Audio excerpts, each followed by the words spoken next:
Hi, welcome to the first episode of the Artstudio texturing series.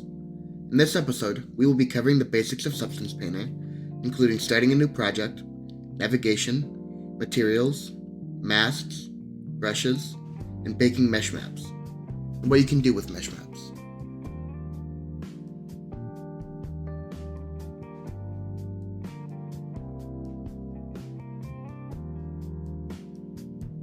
Now, when you first enter Substance Painter, you'll have a blank project.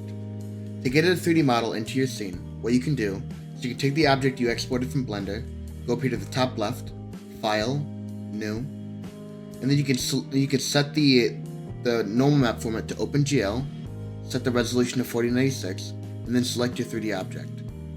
And then you can hit OK. Now, the basic controls of Substance Painter are different than Blender.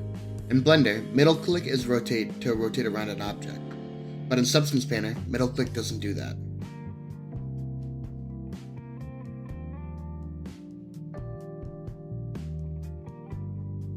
Substance Painter is more similar to other programs such as Maya or ZBrush. You can hold Alt and then click to rotate around the object.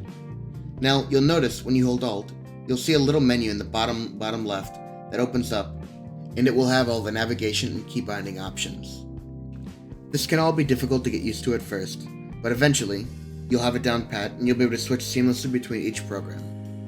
A similar effect is done in things like zooming. If you want to zoom in on your object, there is no scroll limit unless you're really close to the object.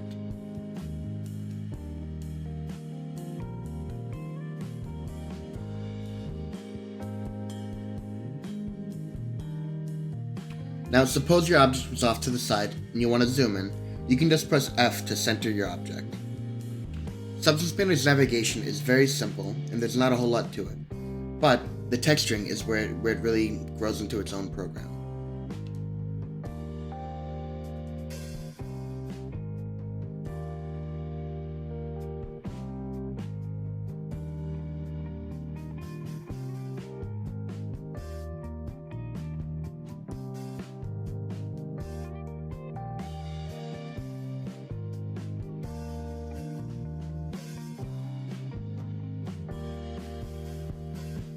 To get everything set up and ready to start texturing, well, here's what we're going to do. We're going to head to the asset library, which has all of your materials, smart materials, masks, filters, brushes, different stamps, different noises, different HDRIs.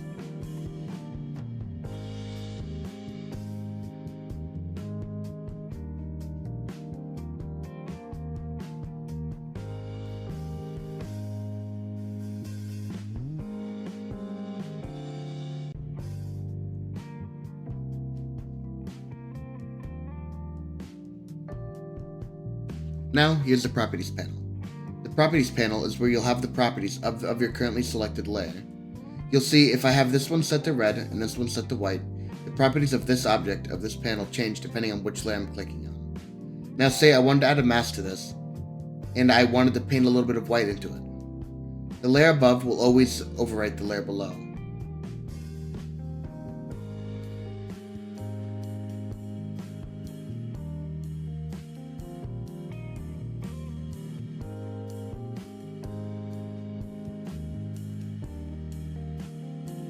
Before we get deep into texturing, what we have to do is we have to bake out our mesh maps.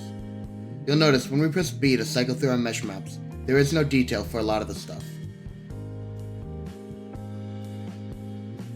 What you want to do is you want to press M to go to material mode, go to the texture set settings, bake mesh maps, set this number to 4096.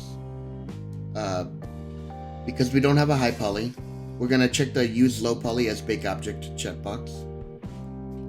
In this case, I don't really want to bake my normal map, so what I'm going to do is I'm going to uncheck those.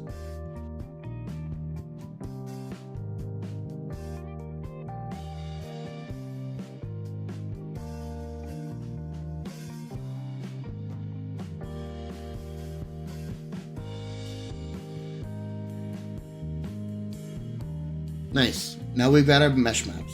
Ambient occlusion, curvature, position, thickness, and a bunch of other stuff. These are very useful texture maps, as a lot of them are used as bases for generators.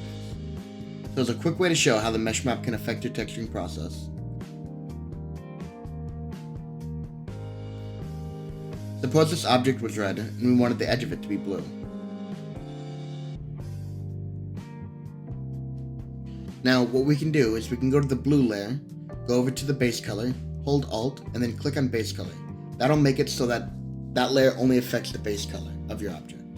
Now that we have that, right click on the layer, add a mask, and then add a paint layer to that mask.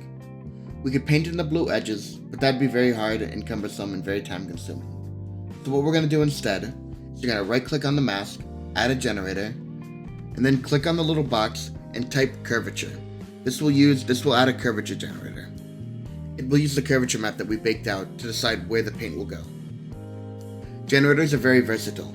You can tweak the balance of it, the amount of blue, where the blue goes, how tight it is, all by adjusting the values. I would recommend you go through and figure out the generators. The best way to do it is by testing.